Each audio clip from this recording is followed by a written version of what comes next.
la importancia de pedir 5 pasos para hacerlo mucho mejor. Hola Pipe, exactamente, gran tema el de hoy. A mí siempre me ha resonado el tema de pedir, porque creo que el pedir es parte esencial de nuestras vidas. Hemos hablado en otros podcasts que efectivamente somos seres sociales, interactuamos con otros, vivimos para estar con un otro. Entonces el pedir es un acto esencial en nuestras vidas. Y entender también los costos de no pedir, que por ejemplo tendemos a hacer todo solo o exceso de trabajo, todo eso es súper importante llevarlo al consciente y por otro lado también entender cómo pedimos, porque muchas veces creemos que estamos pidiendo y el otro no está entendiendo. Así es, nos vamos a estar metiendo en profundidad en esos temas y me pasa que me conecto al tiro con cuáles son las instancias o las cosas donde a mí más me cuesta pedir. Y una de ellas, ponte tú, es pedir ayuda en el trabajo. Es como tengo una tendencia al perfeccionismo y he creado esta creencia de que si lo hago yo va a salir mejor, o más que si va a salir mejor, es como si lo hago yo va a salir como yo quiero. Entonces tengo muy poco a la mano el pedir ayuda y con eso me canso, se me llena mi agenda, me atraso y me cuesta a ratos cumplir algunos compromisos. Entonces, claro, cuando estábamos preparando el podcast, esa fue como mi principal reflexión de dónde estoy pidiendo, a quiénes, dónde me falta pedir y cuáles son los costos y los beneficios de saber pedir. Pues. Exactamente, súper importante eso que traes, Pipe, porque tiene que ver también con nuestras creencias. No sé, por ejemplo, en mi caso, yo crecí con una mamá que hacía muchas cosas y ahora que soy mamá, también hago muchas cosas al mismo tiempo y también como que la vi como que podía hacer todo sola. Y ese acto de ver que todo se puede hacer solo hace que muchas veces me sobrecargue, que asuma que lo tengo que hacer en vez de pedir. Y también hay otra cosa que me parece que muchas veces también en mi caso, ahora ya lo tengo más consciente, no pedía porque decía que si hacía muchos pedidos, después estaba al debe con otro. O sea, mi creencia es que si yo pido y la otra persona me lo da, yo tengo que devolver ese pedido. Claro, como que hay en deuda. Claro, como que hay una deuda asociada, pero eso tiene que ver conmigo. Porque también podemos entender el pedido como es un pedido genuino, el otro acepta y efectivamente lo hace feliz y no espera nada a cambio, que también puede ser real. Claro, puede ser una posibilidad. Como también que el otro te diga, mira, feliz lo hago y te parece que tú la próxima semana me ayudes haciéndolo por mí. Y parte del acuerdo, digamos. Puede ser una parte del acuerdo, como puede ser que yo le diga, sabes que yo no te voy a poder ayudar, pero sí te hago el pedido. O sea, hay infinitas posibilidades. Entonces empezar como a ampliar todo lo que pasa con el acto de pedir es súper importante. Sí, yo resaltaría lo que dijiste al principio también, de que somos seres sociales, lo hemos dicho en todos los capítulos anteriores, y al ser seres sociales necesitamos de los otros necesitan de nosotros, y ahí aparece el concepto de coordinar acciones. Y cuando coordinamos acciones tiene que ver con cómo pedimos, también cómo somos oferta, es decir, cómo nos ofrecemos a otros, y entre la oferta y el pedido, cuando hay un acuerdo surge la promesa. Y todo esos 3 actos del lenguaje que le llamamos los coaches, ¿no es cierto? Son los que permiten que funcionen las familias, las empresas, la economía, es decir, la sociedad en general. Claro, se arma una cadena de promesas que se sustentan en pedidos y en oferta, que con eso podemos, por ejemplo, demos un ejemplo trivial. Esta semana adoptamos 2 gatas con mi señora, estamos fascinados. Y parte de mantenerlas sanas tiene que ver con comprar una cuestión que se llama hierba gatera, que es un pasto que ellos comen y se limpian de las bolas de pelo. ¿Ya? Y entonces hicimos un pedido en Mercado Libre. Y claro, ahí estoy haciendo un pedido. Y es súper específico. O sea, el sitio web está completamente delineado y si tú sigues pasos para que estemos ambas partes claros de que es esto lo que estoy pidiendo, lo necesito en este tiempo, este es el precio que estoy dispuesto a pagar y hay condiciones de satisfacción y una serie de cosas que nos vamos a ir metiendo. Entonces, imagínate que desde un pedido de delivery de comida o de una encomienda, la economía, el mundo funciona a partir de que... Los negocios funcionan a través de pedidos. Exactamente, que esos pedidos se cumplan. Y también nuestra nuestra reputación como organizaciones, nuestra reputación como profesionales también está muy en juego en la medida de que cumplimos las promesas que surgen de los pedidos que otros nos hacen. Exactamente, es como el sistema se ajusta a qué pasa con esos pedidos. No sé si les ha pasado que, no sé, en Chile pasa mucho con los maestros de la construcción, que, no sé, yo hago un arreglo en mi casa y el maestro me dice, sí, yo voy a estar a las 10 de la mañana el sábado. Yo me coordino, me levanto temprano, tengo a los niños listos, dije que no iba a ir a un paseo. O sea, hice una cantidad de cosas porque esa otra persona me declaró, me hizo una promesa que había surgido de mi pedido, que necesitaba para arreglar algo. Finalmente esa persona no llega. O sea, el costo de una promesa no cumplida, o también de yo haberle hecho un pedido mal realizado, son grandes a veces, porque hay muchas cosas que derivan de eso. Claro, porque si el pedido no está bien construido, posiblemente el maestro te diga, pero señora Mane, habíamos quedado que era el otro sábado. Claro. Porque tal vez tú le dijiste que porque sea el yo no sábado. chequeé. Exactamente. Entonces eso vamos a ir viendo poco a poco para que ustedes también les ayude. Exactamente. Entonces aquí hay muchas cosas en juego cuando pedimos bien o no lo hacemos. Una de ellas es cuánto podemos coordinar bien acciones y por ende cumplir nuestro objetivo, manejar nuestra agenda, lograr lo que queremos. Pues si no se nos empieza a enredar en el camino, porque no hay cumplimiento de lo que nosotros esperamos. Sí. Yo partiría ahora como entrando en la temática, de definiendo más o menos qué entendemos por pedir. Y ahí yo voy a dar como lo que a mí me pasa con pedir. Creo que pedir tiene que ver cuando yo quiero que pase algo, que ese algo no va a pasar si es que yo no gestiono esa declaración.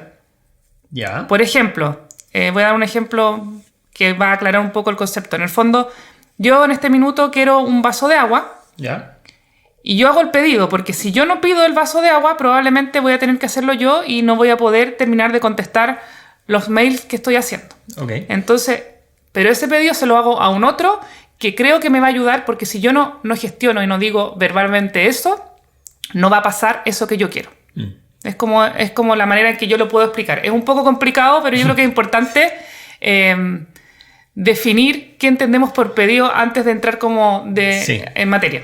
Mira, a mí me pasa que estuve unos largos minutos tratando de construir mi propia definición, así que me va a dar permiso para decirla. Mira, a mi juicio un pedido tiene que ver con mostrar a un otro una necesidad que yo tengo, que puedo satisfacer por mí mismo, pero no quiero, o no lo puedo satisfacer por mí mismo.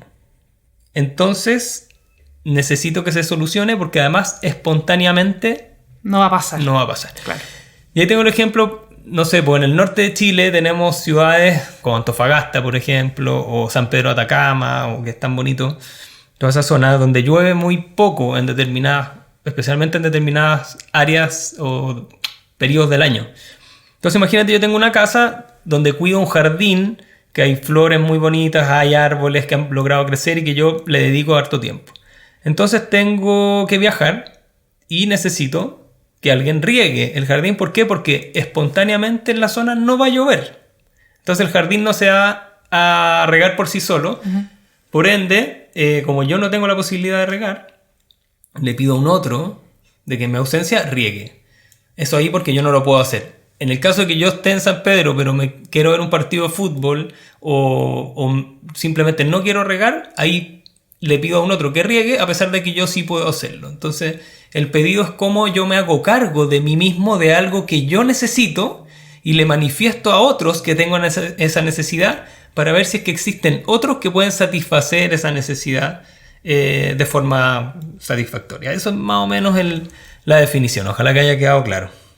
Sí, yo creo que queda bastante claro. Y ahí también volvería a reiterar el tema de las creencias que tenemos asociadas a pedir, que ya lo hablamos, que es importante que ojalá que todos nos cuestionemos qué nos pasa con pedir. A cada persona le pasan cosas distintas y ahí también yo creo que hay una deriva cultural.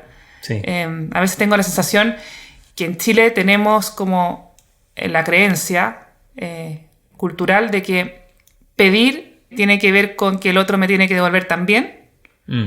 Y que ojalá no pedir mucho. No es tan bien visto, porque en el fondo esa persona que pide mucho no está bien. Claro, no molestar, no pasar a llevar mucho favor, es como eso. Y quizás en otros países piden mucho más. Y quizás tiene, por ejemplo, no sé, una sensación que me da quizás, no sé, en Estados Unidos el pedir quizás es más fácil, no sé. Es importante que y ahí ojalá que nos comenten en las redes sociales qué opinan en relación a la parte cultural. Mira, ahí me acordé mientras te escuchaba de una frase que yo uso mucho y que a mi juicio es muy chilena y cuando me doy cuenta es como... Digo, bueno, voy a tratar de corregirlo, que es... De repente caigo en la siguiente frase. Hola, ¿le puedo hacer una pregunta? Cuando quiero preguntarle algo a alguien. Me pasó una vez en un viaje en Madrid, que fuimos a un café y yo le digo ¿cómo se llama?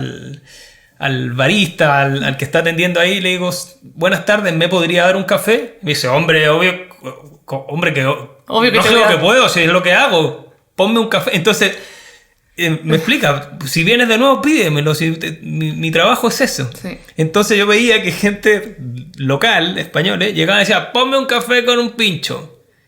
Y no había como este preámbulo. Sí, el verbo que ocupamos. Y ahí hay que ser súper cuidadoso, que tiene que ver, por ejemplo, si te digo, no sé, Pipe, necesito tu computadora.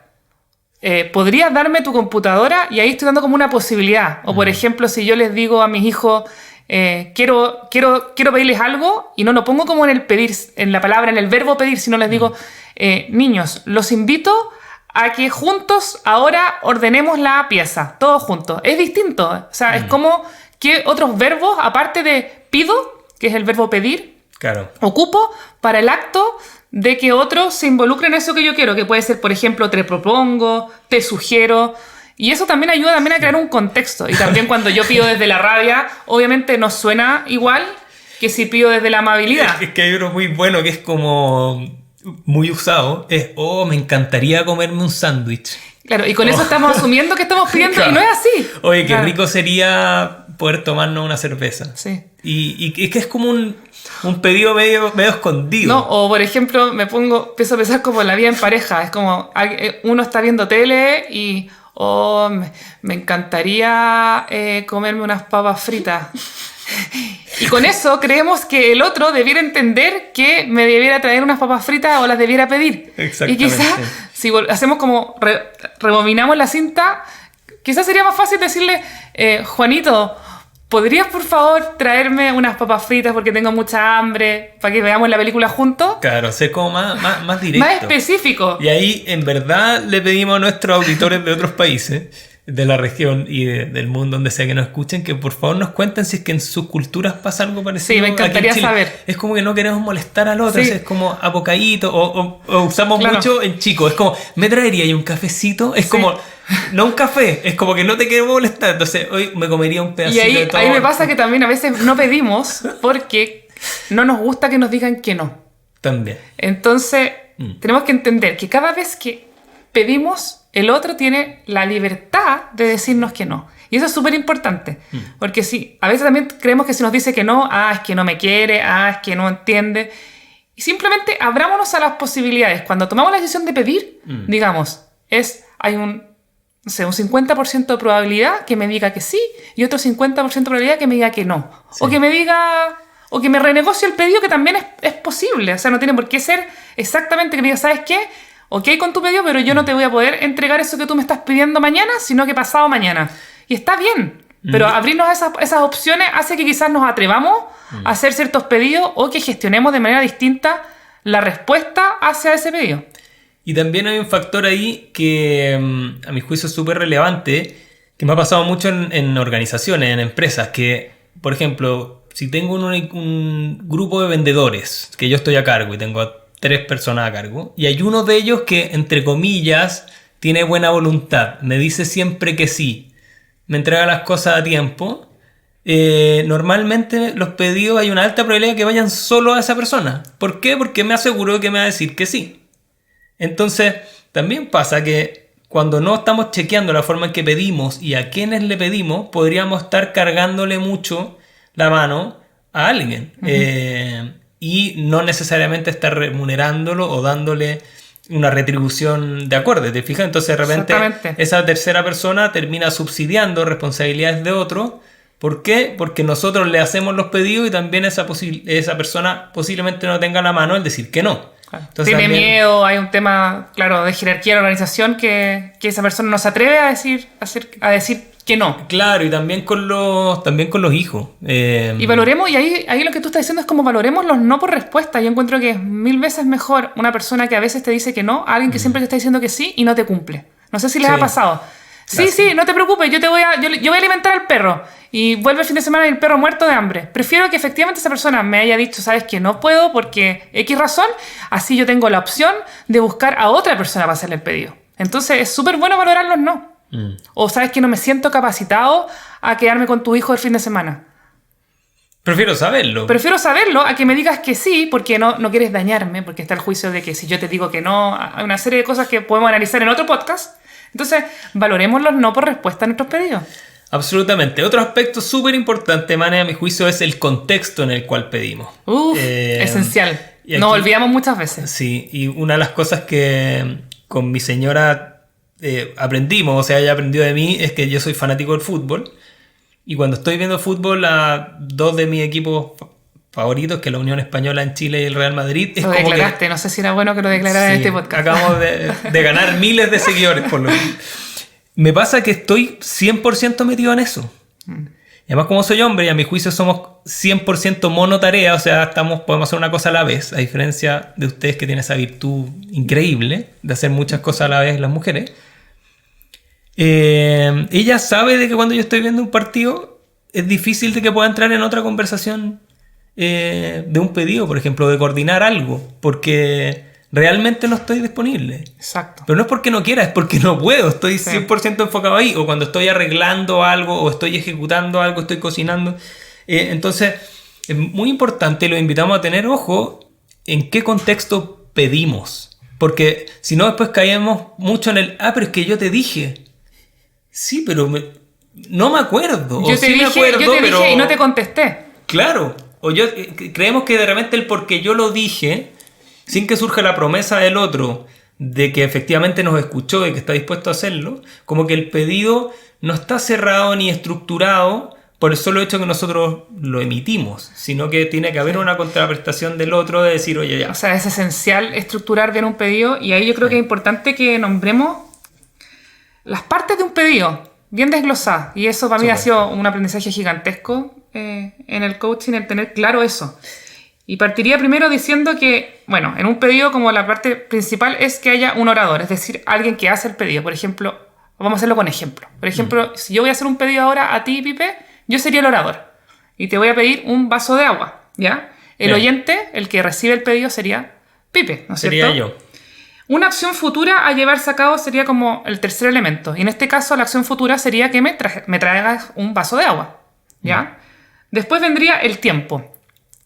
Yo tendría que decirte, Pipe, quiero un vaso de agua en 5 minutos más, por ejemplo. Claro. Después vendría la presuposición de competencia. ¿Qué significa eso? Significa que yo asumo que Pipe puede caminar y ir a buscar ese vaso de agua porque sabe dónde hay vasos y dónde hay agua. Muchas veces yo ahora voy a llevar al tema maternal y pasa mucho a mis amigas, lo he escuchado, es que asumimos que nuestros hijos a la edad que tienen pueden hacer muchas cosas. Y pedirle a, no sé, a un niño de 3 años que, no sé, que saque el aceite que está en mi closet, probablemente mi hijo todavía no entiende lo que es el aceite, por ejemplo. Entonces ahí estoy asumiendo que mi hijo tiene ciertas competencias que no las tiene. Sí. Y pasa también en el área laboral. Sí, mira, y ahí tomo un ejemplo también respecto a los hijos que a mí me encanta, que es, por ejemplo, si tú y tu marido, que están en torno a los 40 años, ¿no es cierto? Dicen, oye, ya, vamos al supermercado a comprar, y él te dice, ¿podéis manejar tú? Y tú le decís, no, maneja tú el auto. Entonces viene tu hijo de 12 años y te dice, no, yo manejo. Pero te lo dice genuinamente, porque Él cree que puede manejar. Él cree que puede manejar, le encantaría manejar, se siente con todas las facultades para hacerlo.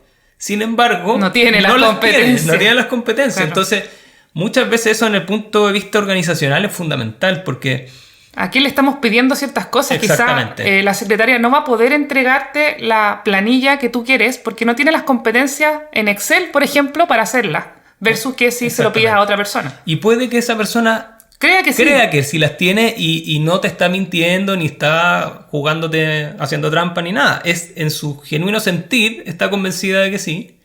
Sin embargo, no las tiene. Entonces tenemos que estar chequeando también. Es súper importante. Muchas veces hacemos tantos pedidos asumiendo que esa persona tiene las competencias y finalmente no las tiene y terminamos con una infinita frustración. Súper. Siguiendo con los elementos... El sexto. El sexto sería las condiciones de satisfacción. Que eso tiene que ver en qué es lo que necesito yo del pedido para quedar satisfecha. Muchas veces no expresamos nuestras condiciones de satisfacción en el pedido y nos encontramos con mucha frustración porque asumimos que el otro debiera saber aquello que a mí me va a dejar contenta con el pedido. En el fondo, ¿cuáles son los elementos con los cuales yo voy a quedar satisfecha con ese pedido? Claro, desde el punto de vista organizacional se me ocurre de un jefe o una jefa de finanzas que le pide a su equipo si le pueden traer el reporte de ventas de los últimos 10 años separados por semestre. Exacto. Y en dólares y en pesos. Fue súper específico en su pedido, claro. No es solamente tráeme el informe. Claro. Y después yo sumaría ya el séptimo elemento, que sería el trasfondo de obviedad. Muchas veces asumimos que el otro tiene que entender ciertas cosas. Por ejemplo, en la organización es como, ¿me pueden traer el libro no sé, de reclamos? ¿Ya? Eso yo asumo que el otro sabe dónde está el libro de reclamos y cuál es, y doy por obvio, o de repente ciertos términos como muy internos de la empresa. Tráeme el informe PP4. Y una persona que recién llegó a la empresa, esa persona probablemente no va a llegar con ese pedido porque yo estoy asumiendo que es obvio que ella tiene que saber. Sí. Y... Mira, hay un ejemplo que me gusta mucho, que en Chile a los bebés, ¿no es cierto?, a los niños recién nacidos le decimos guaguas. Y asumimos que en todas partes del mundo le dicen claro, guagua. Entonces, oye, ella se quedó esperando guagua. Pero en otros países, entiendo que en Cuba uno de ellos, donde al transporte público, en a los México, buses... En México, ¿sí? Creo que en México. Bueno, no sé, ahí no escriben y no aclaran la idea. Claro, pero un bus de transporte público también le llaman las guaguas. Entonces imagínate, si es que estás en una conversación y alguien te dice, oye, ¿cómo está la María? ¿Y sabe algo de ella? Sí, está esperando guagua. Es como... ¿Está esperando el bus? Claro. Claro, hay un trasfondo de obviedad cultural. O estamos en una reunión y falta la María que no ha llegado. ¿Y dónde está María que no ha llegado? No, es que está esperando guagua.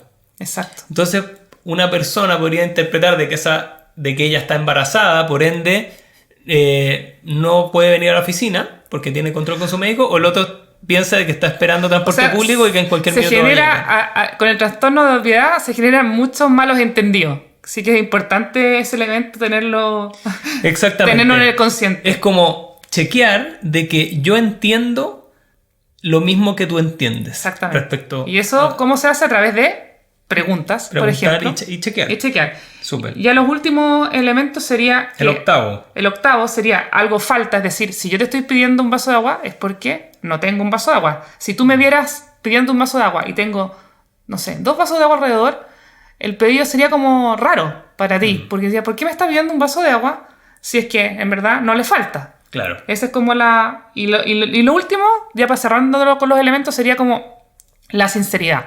Es decir, yo asumo que cuando yo te estoy pidiendo y tú estás aceptando eso, eres sincero en tu respuesta. Y tú también asumes que cuando yo te pido hay una sinceridad en el hecho de lo que te estoy pidiendo es porque efectivamente lo necesito. Claro, y cuando el otro te dice que lo va a hacer, o sea, surge la promesa, porque es importante que el pedido está muy asociado a la promesa. Si ¿no es cierto? Queda un pedido sin queda respuesta, en el aire, ¿cierto? exacto. El pedido se gradúa, digamos, o se consolida, se gesta cuando surge una promesa de que va a ser cumplido.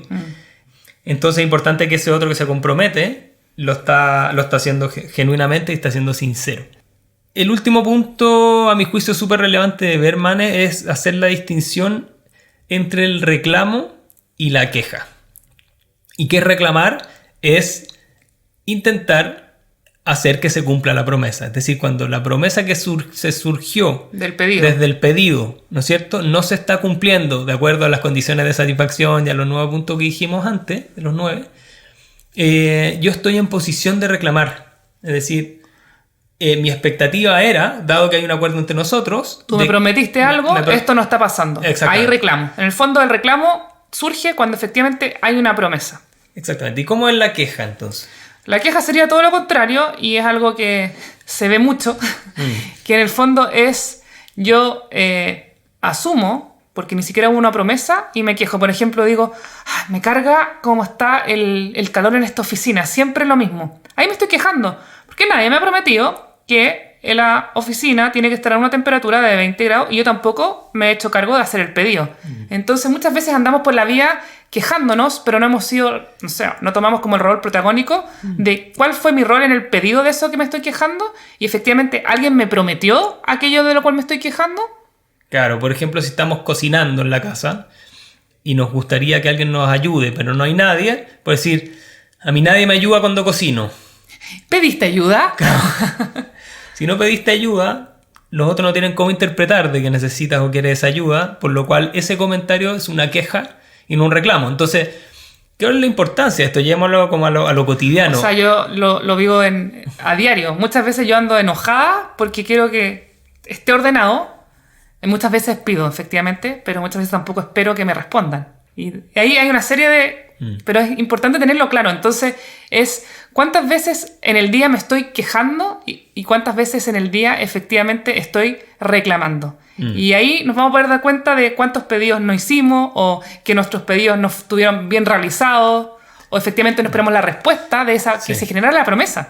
Claro, y la otra persona, a mi juicio, tiene todo el derecho a no hacer nada cuando es simplemente una queja, porque no surgió una promesa de parte de él. Entonces, si es que alguien se está quejando de nosotros, si alguien se está quejando de ti...